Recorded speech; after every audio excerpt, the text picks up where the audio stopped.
გამარჯობათ მეგობრებო, არხის გამომწერებო, კარგო ხალხო. ეს ვეტე მაქვს. ბებერი მგელი.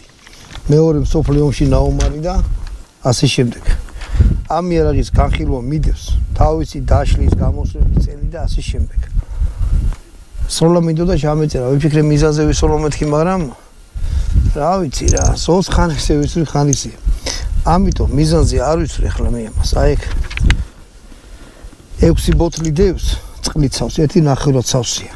წყალი როგორც მოგეხსენება, ტყვია რო ხდება, აი დიწინააღმდეგობას უწევს რა. ხო და წყალს ვესროლოთ. შავდებ ერთსალ ტყვიას. თოფი როგორც გითხარით. აი რა გითხათ, ესეთი იარაღი რო იყიდოთ. ჯერ ეგეთი იარაღი უნდა გიყავით, ეს არის გამოშვებული უყურეთ რა წერია 1900